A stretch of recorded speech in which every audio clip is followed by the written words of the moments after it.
আমার ঘরে থাকা সব উপকরণ দিয়ে আজকে দরজার লুকটাই পরিবর্তন করে ফেলবো। সকাল সকাল এত সুন্দর গাছে ফুল দেখে মনটা একদম ভালো হয়ে গেল। এই রুটি দেখে মনটা খারাপ ছিল। ঝাল ঝাল নুডলস রান্না করে খেলাম এই গরমের মধ্যে বাচ্চাদেরকে নিয়ে, খেতে কিন্তু দারুণ হয়েছিল। হ্যালো এভরিওয়ান, আসসালামু আলাইকুম, হ্যাপিস ফ্যামিলি লাইফ ব্লগে সবাইকে স্বাগতম। রুটি দেখে মাথাটাই গরম হয়ে গেল। বাচ্চার বাবাকে কিছু খাবার আনতে বললেই সকালবেলা এই রুটি নিয়ে আসে। মাথাটাই নষ্ট হয়ে যায়, কারণ ও জানে আমি রুটি পছন্দ করি, কিন্তু পছন্দ করলেও প্রতিদিন একই রুটি কি ভালো লাগে বলেন তো? তাই ভাবলাম আজকে ঝাল ঝালে একটু নুডলস রান্না করে খাবো। তাও কি আর খাওয়া যায় বাচ্চাদের জন্য, কারণ বাচ্চারা একদমই ঝাল খেতে পারে না। তারপর অল্প ঝাল দিয়ে নুডলস রান্না করেছিলাম, খেতে অনেক বেশি মজার ছিল আর বাচ্চারা তো অনেক বেশি খুশি ছিল। তাছাড়া নুডলস আমারও অনেক বেশি পছন্দ, তবে আমাকে কেউ যদি রান্না করে সামনে দেয় তখন খেতে অনেক বেশি ভালো লাগে। নিজে নিজে রান্না করে খেতে কেমন যেন একটা ভালো লাগে না, কারণ সবসময় তো নিজের হাতে সবকিছু করা হয়। তবে হ্যাঁ, নিজের হাতে সবকিছু করে অন্যকে খাওয়াতে ভালো লাগে, বাচ্চাদেরকে খাওয়াতে ভালো লাগে। প্রত্যেকটা সন্তানই মায়ের হাতের খাবার অনেক বেশি মজা করে খায়, খুবই পছন্দ করে। সেম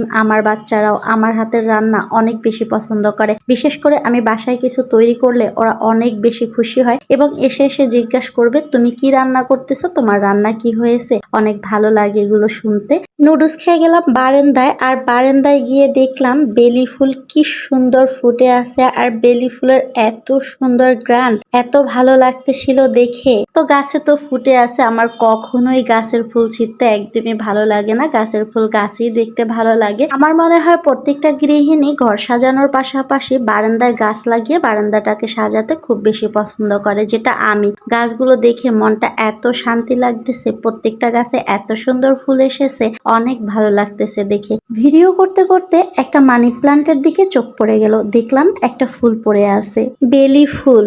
দেখে এত ভালো লাগতেছিল, আমি ফুলটাকে তুলে নিলাম, কারণ গাছের ফুল আমি কখনোই ছিঁড়তাম না, তাই পড়ে আছে সেটাই তুলে নিলাম। আর দেখে এত ভালো লাগতেছিল, আর এটার গ্রান নিয়ে দেখলাম মনে হয় যে মানে কি বলবো, আমি বুঝাতে পারবো না। আপনারা যারা বেলি ফুল চিনেন তারা অবশ্যই জানেন বেলি ফুলের গ্রান কিন্তু অনেক সুন্দর। ইদানিং একদম একঘেয়েমি হয়ে গেছি, রান্না বান্না একদমই ভালো লাগে না। কোনো রকমের চিংড়ি মাছ দিয়ে একটু আলু ভাজি করেছিলাম, সেটাই খেয়ে নিয়েছি। এরপরে ভাবলাম একটু বারান্দার দরজাটাকে অন্যরকম একটা লুক দিব, পর্দার কাপড় না দিয়ে একটু নিজেই ডেকোরেশন করব। পর্দার কাপড়ের মতো ঝাড় বানাবো। শুধু পাথর দিয়ে তৈরি করলেই যে ঝাড় বলে সেটা কিন্তু আমি বলি না, আমারটা ভ্যারাইটিস, মানে পাথর থাকবে, ঝিনুক থাকবে, সুতা থাকবে, এটাকে আমি ঝাড় বলি। হ্যাঁ, অবশ্যই আপনাদেরকে ফাইনাল লুক দেখাবো। এটা আমি আমার একটা দরজার জন্য তৈরি করেছিলাম শুধু পাথর দিয়ে, এত ভালো লাগতেছিল।